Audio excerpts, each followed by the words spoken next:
Whenever you're ready. Good afternoon, everyone. My name is Aperez Jr., and I'll be talking about a topic that is very important to us all in some way.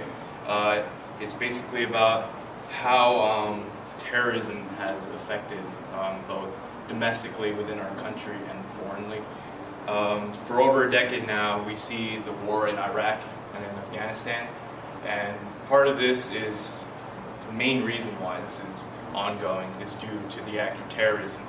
According to the Oxford Dictionary, the root from the word terrorism comes from the Latin word terreo, which means to frighten, I frighten in the present tense. So terrorism is basically a tactic used to coerce, to basically instill fear in other people, and it basically is the triumph of one group over the other by acts of fear.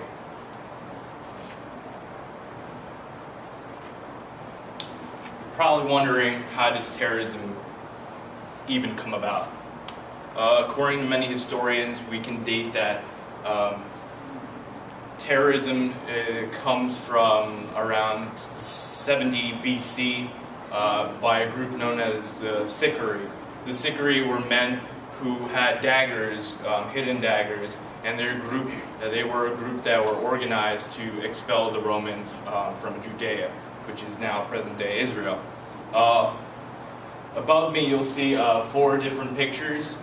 In the top left corner, you'll see a group known as Euskadi Eskatasuna, also known as the ETA, a group that came about during the regime of Francisco Franco during World War II to expel basically this dictatorship of how Spain wanted a totalitarian, one unified Spain, neglecting the communities that were within Spain.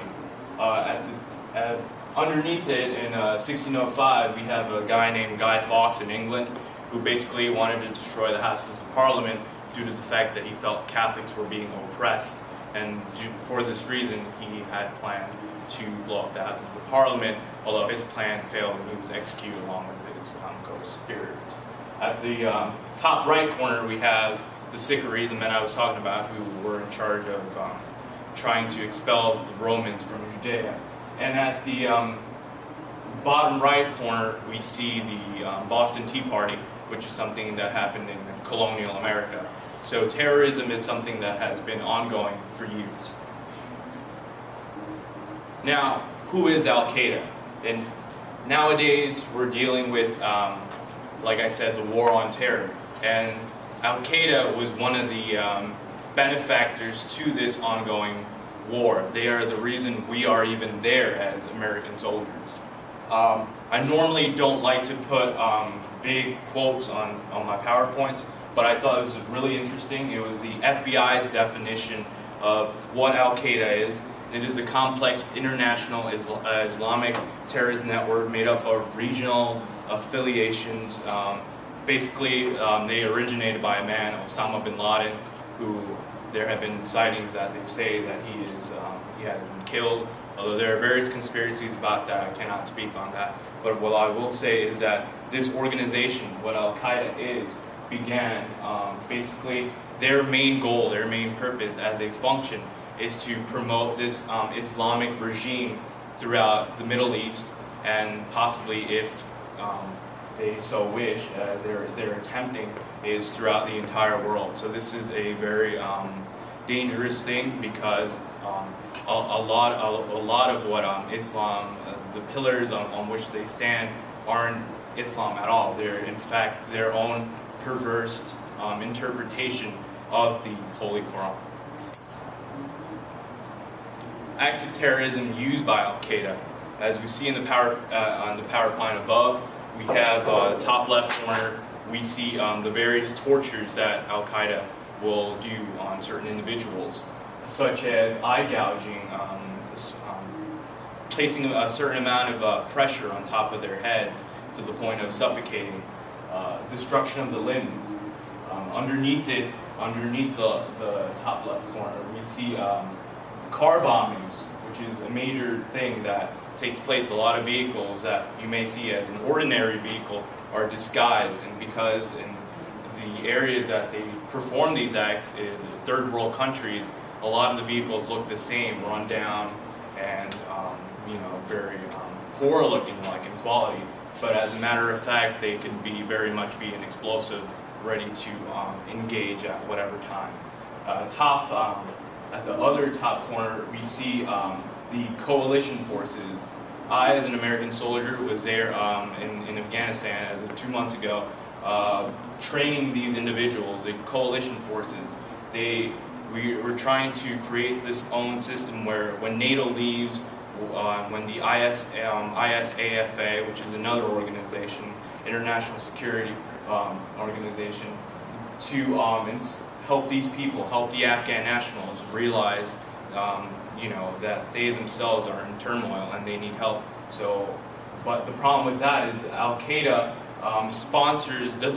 not necessarily sponsors, but helps them, promotes certain groups, certain people, encourages them to pretend as if they're learning, as they're trying to promote this democracy that we're trying to implement in the Middle East. But in fact, they're only contracted to kill us as American soldiers. And as we see suicide bombing, which has been something in the media and something that we see in many movies, is the most dangerous form of terrorism, because not only are they willing to put their lives at risk, but they're willing to put the lives of many other individuals at risk. And that's very dangerous when you just lose that fear of death in order to wipe out as many people as you can. As we see Al-Qaeda on the headlines, we have this in sequential order. This was a bombing that occurred in 1998. It was within Africa, which were basically, as we know, Al-Qaeda functions on this Islamic principle that in Islamic countries, a lot of, if you look at what Northern Africa is, it was ruled by the Arabs, so they have a lot of Islam influence. So as long as there's Islam influence, there's some sort of a relationship, and that is where Al-Qaeda finds their way of trying to implore you, trying to, I guess, seduce you in that sense. So we have the bombing that occurred in the U.S. embassies, you know that. And then of course we have the dreadful 9/11, which took the lives of many firefighters, many police officers, and a lot of National Guard soldiers that were there. So, and as we see in the most recent, I guess you could say, in 2005, we have the London bombing, which at the time there was no connections that they say that it was Al-Qaeda that was behind it. But now, as we later investigated, according to a New York Times article, BBC headlines, the FBI and certain other intelligence agencies, also Scotland Yard as well, they have been able to detect that there has been some sort of connection between Al-Qaeda and the bombings that occurred in 2005 in London. Lastly, my personal experience on the War on Terror. Like I said, I was in Afghanistan for 9 months. And the picture above is my battle buddy and I. He is on the radio receiving orders to head out to another location. And like I said, it is very detrimental to know what is ongoing right now. It is something that has gone for over a decade now. And it is important that we know why we're even in this war, what is ongoing, what is happening, and also when we cast our ballots, know exactly what we're voting for.